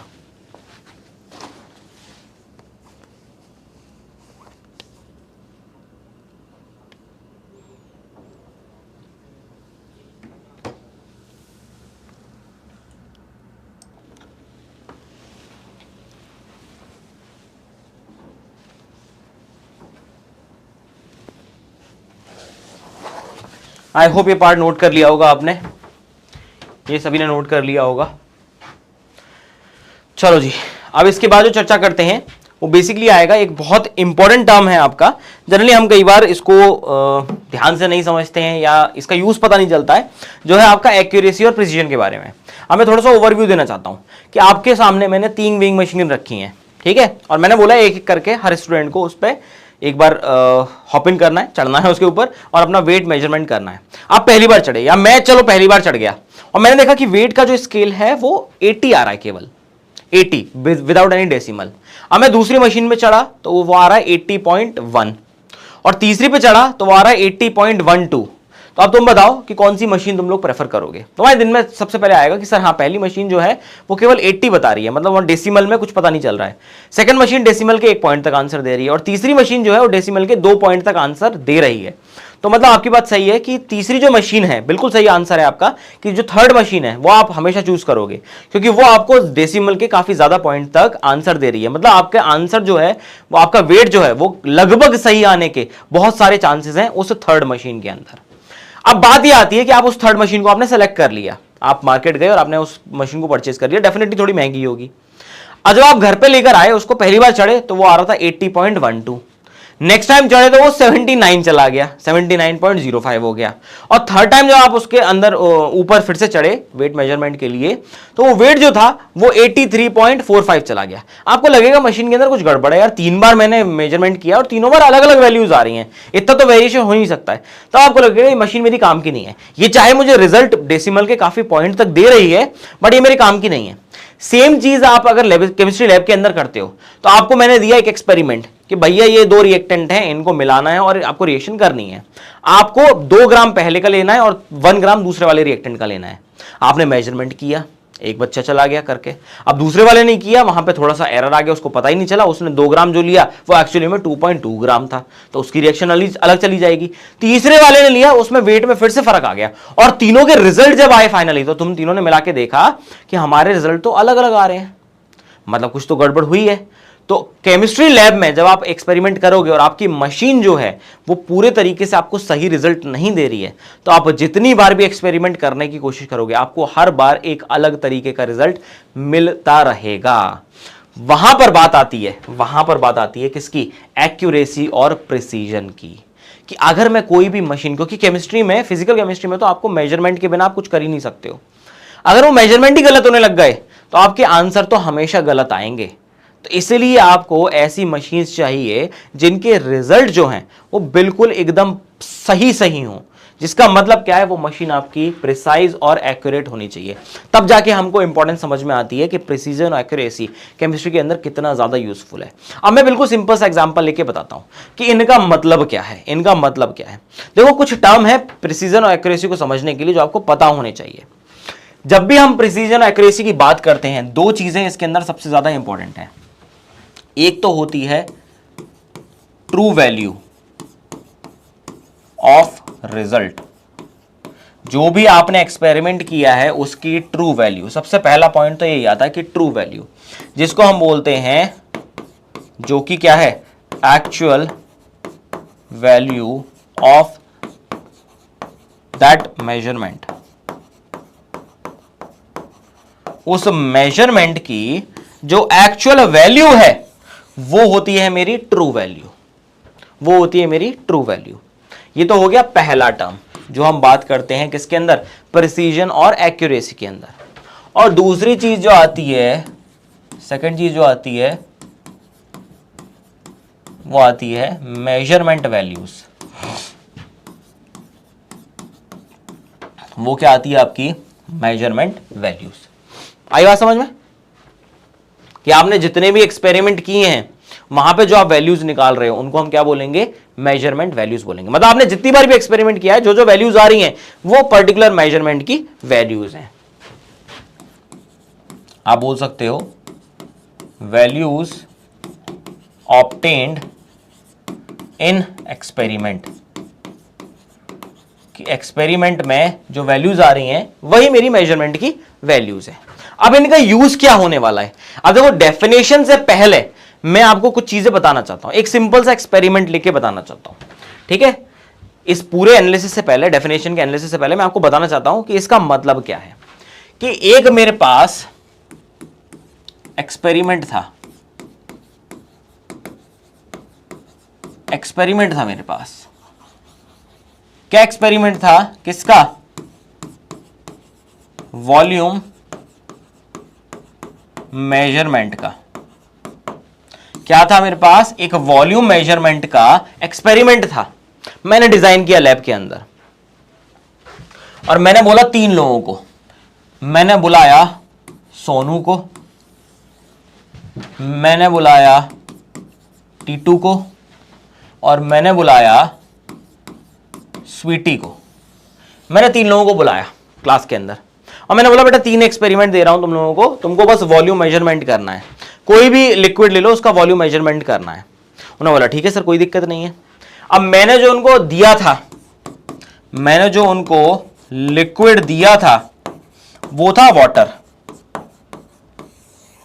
और जो वाटर मेजर करना था उसकी जो ट्रू वैल्यू थी, ये मेरे को पहले से ही पता थी, जो ट्रू वैल्यू थी वो थी 10 ml की। मुझे पता था कि उन्हें 10 ml मुझे मेजर करवाना है, ये ट्रू वैल्यू मुझे पहले से पता थी, और मैंने इन तीनों को अलग अलग बीकर दे दिए। इसको मैंने बीकर 1 दिया, इसको मैंने बीकर 2 दिया, और इसको मैंने बीकर 3 दिया, और बोला मेजर करो, और बोला तुमको 3 चांस दूंगा, मैं 3 बार चांस दूंगा, तो मुझे बताना है कि क्या ये सही आ रहा है या नहीं आ रहा है। सबसे पहले सोनू आया, सोनू ने पहली बार मेजर किया तो उसका रिजल्ट जो आया वो आया 9.5 ml, जब पहली बार उसने मेजर किया। जब दूसरी बार उसने मेजर किया तो ये आया 9.4 ml, और जब उसने तीसरी बार मेजर किया तो ये आया आपका 9.3 ml। उसने तीनों बार किया। अब इन तीनों का जो अगर मैं एवरेज वैल्यू निकालूं, इन तीनों की जो मैं एवरेज वैल्यू निकालूं कितनी आएगी, 9.5 प्लस 9.4 प्लस 9.3 डिवाइडेड बाय 3, जितने टोटल मेजरमेंट हुए उनकी क्वांटिटी ऐड कर दो और जितनी बार मेजरमेंट किया उससे डिवाइड कर दो, तो यहां से आप एवरेज वैल्यू निकाल सकते हो। एवरेज वैल्यू क्या आ जाएगी आपके पास, आप इसको करो 5 4 9 10 11 12 की 2 हो गई ये, और 9 18 27 और ये हो गया 28, तो 28.2 आ गया divided by 3, sorry divided by 3 हो जाएगा ये। तो जब आप इसको सॉल्व करोगे वैल्यू कितनी आएगी आपके पास, ये 9.4 आएगी, ये 9.4 आएगी आपके पास, ठीक है। फिर आई टीटू की बारी, टीटू हम भी कर लेंगे, कोई दिक्कत नहीं है। टीटू ने पहला मेजरमेंट किया जो कि आया 10.5 ml, सवासने लग गए, ये क्या कर दिया भाई, मेरे तो 9 की रेंज में आ रहे थे, 10.5 चला गया, ठीक है। फिर दूसरा जो था उसने निकाला वो आया 10.9 ml, ठीक है। और तीसरा जो था वो उसने निकाला वो आया सीधे सीधे 11.8 ml, सही है। फिर इसकी अगर मैं एवरेज वैल्यू देखता तो कितनी आती, ये हो जाएगा 2 हो जाएगा इधर, और ये हो जाएगा 20 31 32, ये हो जाएगा 32.2 डिवाइडेड बाय 3, इसको भी करना है, डिवाइड बाय 3 इसको भी करना है, तो इसको जब आप कैलकुलेट करोगे कितना आ जाएगा, ये आ जाएगा आपका 32.2, ये आएगा ना पहली बात तो 11.8 21.8 9 10 11 13, तो ये जाएगा 11 12 12.3 22.3 हो जाएगा, 22.3 हो जाएगा 32.2, हाँ पक्का सही है ना। This is going to be no, this is going to be, this is suppose to be 33, this is suppose to be 33.2 होगा, ठीक है। दिस मस्ट बी 14 प्लस 10 24 22 2 इधर हो जाएगा 30 या 33.2 आ जाएगा। So this should be 11 point, तो 33 11 3 33 हो गया, फिर ये 11.6 ml अप्रोक्सीमेटली ले रहे हैं, ये क्या आ गया 11.6 आ गया, ये कितना आ गया डेटा 11.6 के आसपास आपका आ जाएगा, ठीक है। 11.06 के आसपास आ जाएगा ये डेटा, ठीक है। अब तीसरी आई चांस स्वीटी की। स्वीटी ने बोला जो पहला मेजरमेंट आया उसका वो आया है 9.9 ml, दूसरा जो आया है उसका वो आया है 10.1 ml, और तीसरा जो आया है वो आया 10.0 ml, सही है। और जब उसने एवरेज वैल्यू निकाली तब उसने पाया ये जो वैल्यू है ये टोटल 30, मतलब इसका एवरेज वैल्यू कितना आएगा, ये 10 ml आएगा, ये 10 ml आएगा। जब इसकी एवरेज वैल्यू निकालेंगे तो ये क्या हो जाएगी 10 ml is the average value. अब देखो इन तीनों से सीख क्या मिलती है। अब मैं तुमको बोलूं कि तुमको सेम एक्सपेरिमेंट करना है, तुम कौन सा बीकर चूज करोगे, बीकर 1 लोगे, बीकर 2 लोगे या बीकर 3 लोगे। तुम कहोगे सर बीकर 3 जो है ना वो काफी अच्छा दिख रहा है, उसके रिजल्ट काफी सही आ रहे हैं, तो मैं जितना भी मेजरमेंट लूंगा तो वो बीकर 3 से ही लूंगा। तो ऐसे जब आप केमिस्ट्री लैब में करते हो एक्सपेरिमेंट तो आप अलग अलग मशीन्स को यूज करते हो, अलग अलग एपरेटस को यूज करते हो, तो आप वो चीज चूज करते हो जहां से आपको रिजल्ट जो है वो बिल्कुल सही मिले। अब यहां से ऑब्जर्वेशन क्या है, देखो ऑब्जर्वेशन क्या है, अगर आप पहले देखोगे फर्स्ट रिजल्ट को देखोगे तो जितनी भी मेजरमेंट की वैल्यू थी पहली दूसरी तीसरी वो एक दूसरे के पास पास थी और वो एवरेज वैल्यू के भी पास थी, बट वो ट्रू वैल्यू से थोड़ी सी दूर थी। ट्रू वैल्यू 10 ml थी बट ये आया था 9.4। तो ऐसा जो रिजल्ट है उसको हम बोलते हैं प्रिसाइज रिजल्ट, कि जो वैल्यूज मेजरमेंट की वैल्यूज हैं वो एवरेज वैल्यू के आसपास रहें, उसको बोलते हैं प्रिसाइज। तो ये वाला रिजल्ट प्रिसाइज था। अब दूसरे पे आ जाओ। पहली बात तो एवरेज वैल्यू जो आई है वो 11.6 है। 11.6 10.5 से भी दूर है, 11.8 से भी दूर है। मतलब इस केस में जो तीनों मेजरमेंट की वैल्यू है वो आपकी सबसे दूर है। मतलब जो एक्चुअल मेजरमेंट की वैल्यू है वो एवरेज वैल्यू से भी दूर है, और जो ट्रू वैल्यू है उससे तो बहुत दूर दूर है। तो ना तो ये रिजल्ट प्रिसाइज है और ना ही ये एक्यूरेट है। ठीक है। अब तीसरी बात आती है, ये वैल्यूज आपस में एक दूसरे के क्लोज हैं और एवरेज वैल्यू के पास है, तो रिजल्ट तो प्रिसाइज है। अब क्योंकि मेजरमेंट की जो एवरेज वैल्यू है वो किसके इक्वल आ रही है, ट्रू वैल्यू के आसपास ही आ रही है, तो ये रिजल्ट एक्यूरेट भी है। और इस तरीके से आप सारी की सारी मशीन्स को चूज करते हो। तो आप डिफाइन कैसे करोगे, आप डिफाइन कैसे करोगे, तो देखो, if the values of different measurements are close to each other and close to the average value, तो मेजरमेंट को हम क्या बोलते हैं, वो तो प्रिसाइज होता है, वो तो आपका प्रिसाइज होता है। आई होप ये बात आपको समझ में आ गई होगी। आई होप ये बात आपको समझ में आ गई होगी। अब एक्सपेरिमेंट से समझ में आ गया होगा। सेम तरीके से if the average value of different measurement is close to the true value, the measurement is said to be accurate, तब उसको हम एक्यूरेट बोलेंगे। I hope this part is clear. ये डेफिनेशन नोट कर लो फटाफट से, ताकि आप आगे का एक्सपेरिमेंट नोट कर पाओ।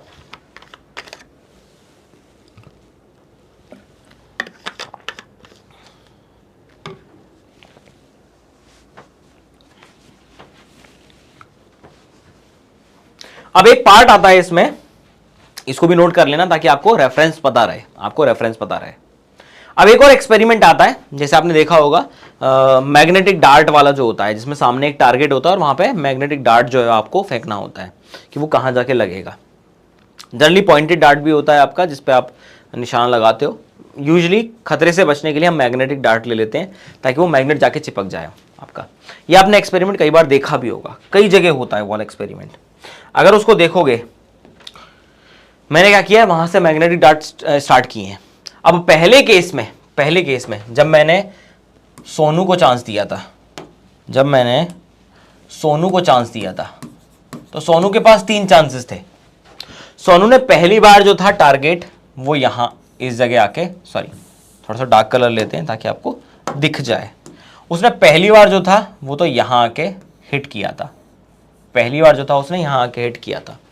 दूसरी बार जब उसने हिट किया तो यहां कहीं आके हिट हुआ, और तीसरी बार जब उसने हिट किया था तो इस जगह कहीं आके हिट हुआ था।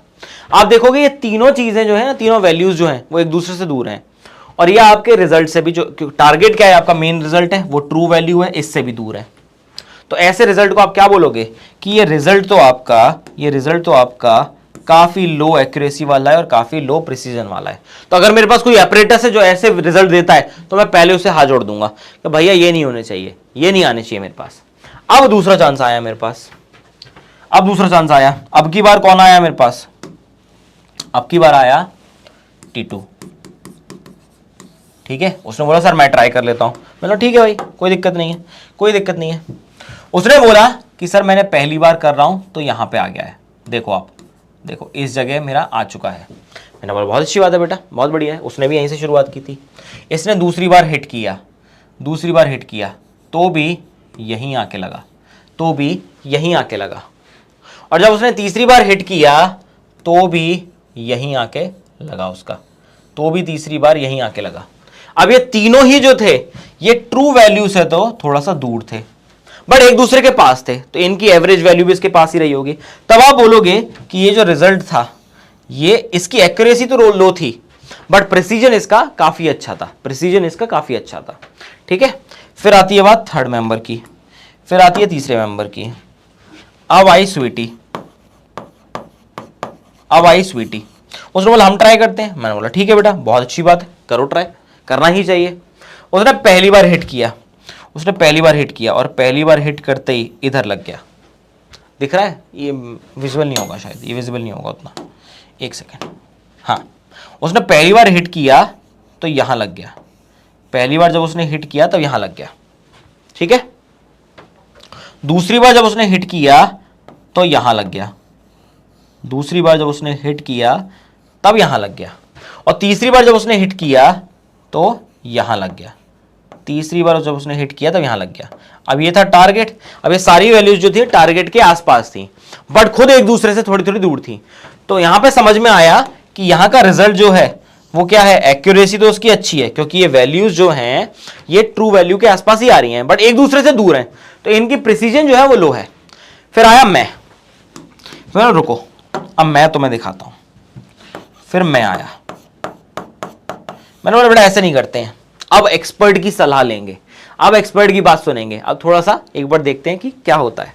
ठीक है, ब्लंडर नहीं होना चाहिए। देखो मुझ पे भी थोड़ा सा प्रेशर है अभी, है कि नहीं, परफॉर्म अच्छा करना है, टारगेट पे हिट करना है। पहली बार मैंने हिट किया, मैंने बोला देखो इसे कहते हैं टारगेट हिट, मैंने बोला देखो इसको कहते हैं।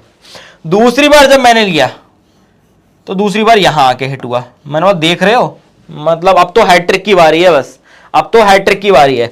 और तीसरी बार जब मैंने किया तब सीधा सीधा टारगेट पे जाके हिट हो गई, सीधा सीधा टारगेट पे जाके हिट हो गई। अब क्योंकि ये तीनों के तीनों बिल्कुल एक दूसरे के आसपास हैं और जो मेरा टारगेट था उसके भी बहुत करीब हैं, तो मैंने बोला देखो और सीखो, इसी को बोलते हैं हाई एक्यूरेसी और हाई प्रिसीजन। अब ये तो चलो मजाक की बात हो गई, ये तो केवल गेम की बात हो गई।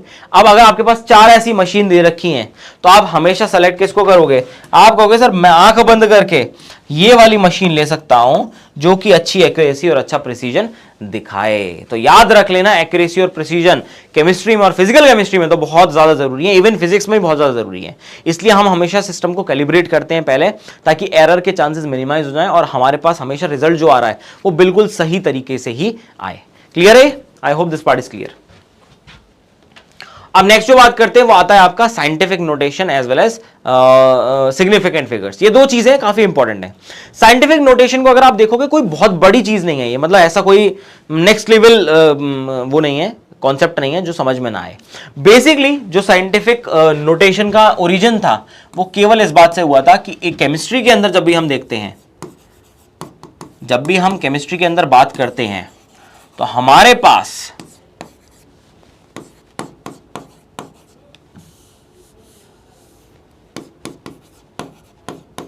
मैक्रोस्कोपिक और माइक्रोस्कोपिक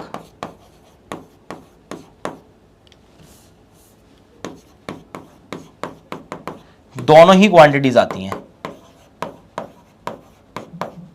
हमारे पास, दोनों ही क्वांटिटीज आती हैं। या तो मैक्रोस्कोपिक की बात करूंगा या फिर माइक्रोस्कोपिक की बात करूंगा, मतलब केमिस्ट्री के अंदर आपके पास मैक्रोस्कोपिक और माइक्रोस्कोपिक दोनों तरीके की क्वांटिटीज आती हैं। बेसिकली क्या है, आपके पास काफी बड़ा नंबर भी आ जाएगा, वेरी लार्ज मतलब बहुत ज्यादा लार्ज क्वांटिटी भी आ जाएगी केमिस्ट्री के अंदर, और आपके पास वेरी स्मॉल क्वांटिटी भी आ जाएगी और उसकी कैलकुलेशन भी आएंगी। ये दोनों ही चीजें केमिस्ट्री के अंदर बहुत ज्यादा चलती हैं, ये दोनों ही चीजें केमिस्ट्री के अंदर बहुत ज्यादा चलती हैं। कि आप मैक्रोस्कोपिक में जाओगे तो आपके पास बहुत बड़ी बड़ी चीजें आएंगी, माइक्रोस्कोपिक में चलते चले जाओगे तो बहुत छोटी छोटी क्वांटिटीज आती जाएंगी।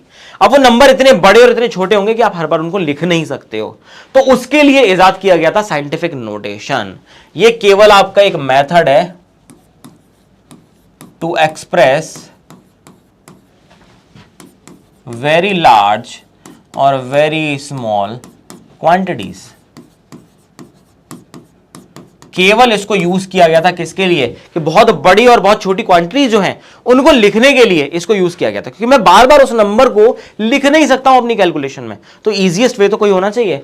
तो साइंटिफिक और exponential notation is a way of writing very large and very small numbers in which number can be represented in the form of a multiplied by 10 raised to the power n, जहां पे ये exponential की power जो है वो तो small n है और a आपका एक नंबर है जो बेसिकली आपका कहां से आता है, जीरो से स्टार्ट हो जाएगा। वैसे तो उसको 1 से ही स्टार्ट करते हैं, उसका बेसिक मीनिंग जो है वो 1 से ही स्टार्ट करते हैं, 1 से 10 के बीच में रहने वाला है।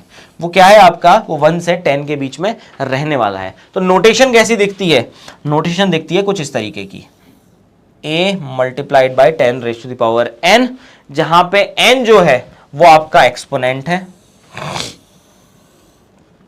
जिसकी पॉजिटिव और नेगेटिव वैल्यूज हो सकती हैं। n जो है आपका एक्सपोनेंट है जिसकी पॉजिटिव और नेगेटिव वैल्यू हो सकती हैं, और a जो है वो 1 से 10 के बीच में वेरी करेगा। कैसे, कैसे बात करेंगे इसकी, तो पहले इसको एक बार नोट कर लो, पॉज कर लो आराम से, इसको नोट कर लो और फिर हम एक्सप्रेस करने की बात करते हैं।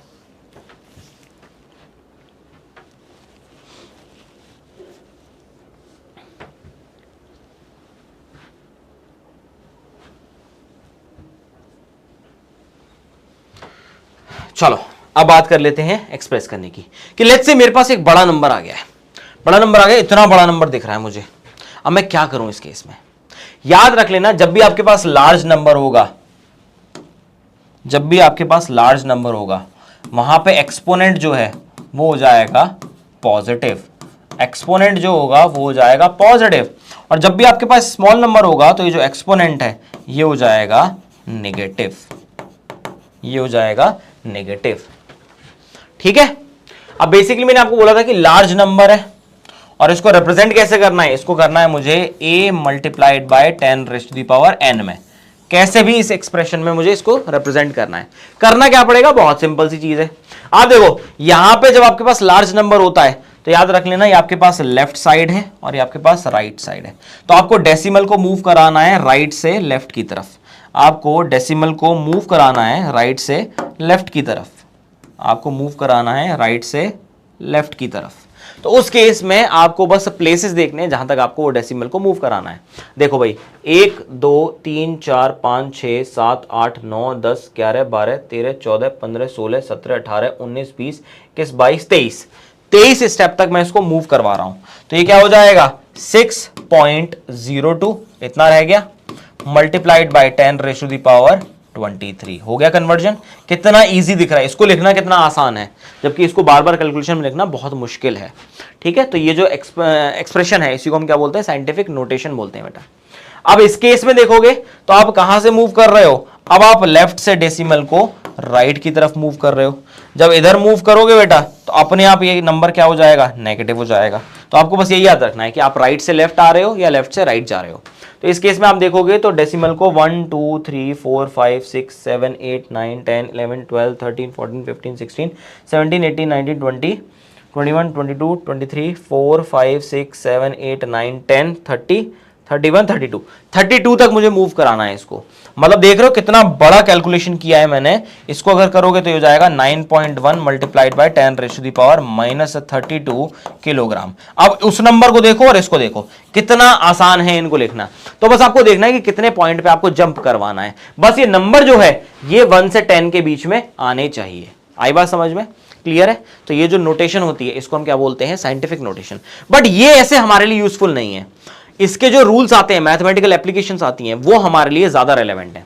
उस केस में आपको क्या करना है, बड़ा ही सिंपल सा है। आपके पास पहले तो आएगा एडिशन और सब्ट्रैक्शन। याद रख लेना कंडीशन क्या है एडिशन और सब्ट्रैक्शन में, जब भी आप साइंटिफिक नोटेशन की फॉर्म में बात करते हो, make sure that the exponents are same while addition और subtraction। एडिशन और सब्ट्रैक्शन में जब भी बात करते हैं ना, तो एक्सपोनेंट को आपको बस याद रखना है कि उसको सेम कर दें कैसे भी। तो आपको मूव करना भी आना चाहिए। अब जैसे मेरे पास ये दोनों क्वांटिटी हैं और मैं इन दोनों को ऐड करना चाहता हूं, मैं नहीं कर सकता हूं। क्यों? एक्सपोनेंट यहाँ पे क्या है 10 रेज़ टू पावर 3 और यहाँ पे क्या है 10 रेज़ टू पावर 2। तो मुझे पहले श्योर करना पड़ेगा कि या तो दोनों जगह 10 रेज़ टू पावर 3 आ जाए या दोनों जगह 2 आ जाए। तो ऐसे केस में आपको कुछ नहीं करना है। जब भी आपको ऐसा लगे कि मुझे कन्वर्जन करना है तो 10 से मल्टीप्लाई करो, 10 से डिवाइड दे दो, बहुत आसान हो जाएगा। जैसे इस केस में बात कर लेता हूं कि मेरे पास नंबर था 3.14 multiplied by 10 raise to the power 2। अब मैंने क्या किया, इसको 10 से मल्टीप्लाई किया और 10 से मैंने डिवाइड भी दे दिया। मल्टीप्लाई जैसे करूंगा तो 10 रेज़ टू पावर 2 का मतलब 100 होता है, 100 को 10 से मल्टीप्लाई करूंगा 1000 हो जाएगा। तो मेरे पास बचेगा क्या, मेरे पास बचेगा 3.14 divided by 10 multiplied by 10 raise to the power 3। ये मेरे पास आ जाएगा। अब बस इसको सॉल्व करना तो जानते हो, इसको करोगे तो क्या हो जाएगा 0.314 multiplied by 10 raise to the power 3। ये मेरे पास निकल के आ गया है। अब क्योंकि मैंने ये चीज निकाल ली है और यहां पे भी यही था, तो एक्सपोनेंट तो सेम हो गए। देखो एक्सपोनेंट तो सेम हो गए। अब आपको करना क्या है, इन दोनों को बस ऐड करना है, बाकी नंबर को ऐड करना है, क्योंकि इनको तो आप कॉमन ले लोगे। बचेगा क्या 6.02 प्लस 0.314, तो आप देखोगे ये कितना आ जाएगा 6.334 multiplied by 10⁻³ I hope this part is clear. आप सेम तरीके से ये भी कर सकते हो। लेट्स से मैंने बात किया है, आपकी बार मेरे पास आ रहा है 1.5 मल्टीप्लाइड बाय 10⁻² और माइनस किया है इसमें से मैंने 1.5 मल्टीप्लाइड बाय 10⁻³ अब मैंने ये माइनस कर दिया इसमें से। अब तुम कहोगे अरे सर ये तो बवाल चीज़ हो गई है, बिल्कुल ये तो खतरनाक सा है, कुछ ये मुझे नहीं समझ में आ रहा है। तो कुछ नहीं करना है बेटा, बहुत सिंपल सी चीज़ है। मैंने आपको बोला था जब भी ऐसी कैलकुलेशन आपके पास आ जाए आपको किसी एक को पिक कर लेना है। अब अगर मैं इसको पिक करता हूं, लेट्स से मैं इसको पिक कर लेता हूं कि मुझे इसको 10⁻² में कन्वर्ट करना है। मैंने क्या बोला था 10 से मल्टीप्लाई करो 10 से डिवाइड दे दो। तो पहले इसकी कैलकुलेशन देख लेते हैं। आप करोगे 1.5 मल्टीप्लाइड बाय 10⁻³ मल्टीप्लाई करो 10 से, डिवाइड करो 10 से। 10⁻³ और 10⁻1 आप याद रखना एक्सपोनेंट में जनरली क्या होती है, पावर आपकी ऐड कर जाती है। जब वो मल्टीप्लिकेशन में होते हैं तब आपकी पावर ऐड कर जाती है। तो -3 + 1 कितना हो जाएगा -2, ये तो आपको पता ही होगा। तो ये हो जाएगा 1.5 डिवाइडेड बाय 10 मल्टीप्लाइड बाय 10⁻²। ये आ गया। अब 1.5 डिवाइड बाय 10 क्या होता है, ये होता है 0.15 मल्टीप्लाइड बाय 10⁻²। तो बस अब सॉल्व कर लो इसको। क्या हो जाएगा 1.5 multiplied by 10⁻² minus 0.15 multiplied by 10⁻²। दोनों जगह सेम है तो 10⁻² को कॉमन ले लो। तो क्या हो जाएगा 10⁻² और इधर हो जाएगा 1.5 माइनस 0.15। बस हो गया आपका आंसर। इसको सॉल्व करोगे तो आपके पास कितना आ जाएगा, ये आ जाएगा 50। तो ये हो जाएगा आपका this is going to be 0 4 3, so this is suppose to be 1.35 multiplied by 10⁻²। ये आ जाएगा आपका फाइनल आंसर। तो इस तरीके से आप कर सकते हो। अब ये रूल जो है, ये रूल जो मैंने आपको बताया इसको नोट कर लो फटाफट से, पॉज करके नोट कर लो आराम से, कोई दिक्कत नहीं है। अब ये रूल जो है ये आपका काम नहीं करेगा जब मल्टीप्लिकेशन और डिवीजन की बात करते हो। मल्टीप्लिकेशन डिवीजन में आसान है, बहुत आसान है। याद रख लेना इस केस में simply add the exponent, add the exponent, और कुछ नहीं करना है, रेस्ट इज सेम, बाकी सब कुछ सेम रहेगा। इसमें आपको एक्सपोनेंट को चेंज करने की जरूरत नहीं है, बस पावर को ऐड कर दो। जैसे मेरे पास ये आ जाता है 3.1 multiplied by 10⁻⁴ and 2 multiplied by 10⁻3। अब यहां पे क्या करूंगा 10⁻⁴ और 10⁻3 इन दोनों को ऐड कर दूंगा। तो क्या हो जाएगा 10⁻⁴ + 3 हो जाएगा विच इज 10⁻7। और जो ये है मेरे पास नंबर बचे हुए हैं इनमें मल्टीप्लिकेशन चलेगा सीधे सीधे। तो आपके पास क्या आ जाएगा 6.2 मल्टीप्लाइड बाय 10⁻7। अब अगर यही सेम कॉन्सेप्ट आप लगाते कि 3.1 multiplied by 10⁻⁴ divided by 2 multiplied by 10⁻3, तब क्या करते? तो कुछ नहीं करना है, आपके पास 3.1 डिवाइड बाय 2 तो एज इट इज रहेगा, मल्टीप्लाइड बाय 10⁻⁴ डिवाइडेड बाय 10⁻3। तो पावर को आप जब भी ऊपर लेके जाते हो तो नेगेटिव साइन आ जाता है। तो इसको लिखोगे जब आप, तो आप लिखोगे 3.1 divided by 2 multiplied by 10⁻⁴ multiplied by, इसको ऊपर लेके जाओगे तो हो जाएगी 10⁻3। इन दोनों को ऐड कर दो, क्या हो जाएगा दैट विल बी 3.1 को डिवाइड दोगे 0.2 से तो हो जाएगा 1.55 आ गया, मल्टीप्लाइड बाय 10⁻⁴ - 3 कितना हो जाएगा 1 हो जाएगा। ये आपके पास फाइनल आंसर आ जाएगा। तो आपको बस यही याद रखना है, सीधे सीधे आपको पावर को ऐड करना है। बस ऊपर लेके जाओगे तो पावर नेगेटिव जो होती है वो पॉजिटिव हो जाती है, पॉजिटिव जो होती है वो नेगेटिव हो जाती है। एक एग्जांपल और ले लेते हैं, थोड़ा कॉन्फिडेंस आ जाए, है कि नहीं, थोड़ा कॉन्फिडेंस आ जाए कि अगर मैंने आपको क्वेश्चन दिया है, लेट्स से क्वेश्चन में क्या दे रखा है आपके पास 3.3 मल्टीप्लाइड बाय 10⁻³ है, इसको मैंने डिवाइड दिया है 6.6 मल्टीप्लाइड बाय 10⁻³ से। लेट्स से ये किया है मैंने। आप देखोगे क्या करोगे 3.3 डिवाइडेड बाय 6.6, पहले तो इसको अलग कर लोगे, मल्टीप्लाइड बाय 10⁻3। अब ये नीचे से ऊपर जाएगा तो ये पॉजिटिव में कन्वर्ट हो जाएगा, तो मल्टीप्लाइड बाय 10⁻³ हो जाएगा ये। अब इसको सॉल्व कर लो, ये तो चला गया इधर से, 33 दूनी 66 हो जाएगा, तो that will be 1/2 multiplied by 10⁻6, यही हो जाएगा। इसको अगर देखोगे तो हो जाएगा 0.5 मल्टीप्लाइड बाय 10⁶, बट अभी ये साइंटिफिक नोटेशन में नहीं आया है, अभी ये साइंटिफिक नोटेशन में नहीं आया है, तो क्या करोगे, ये हो जाएगा 5 मल्टीप्लाइड बाय 10⁵, ये साइंटिफिक नोटेशन है, ये साइंटिफिक नोटेशन है। क्लियर है? देख लो भाई, बहुत आराम से देख लो।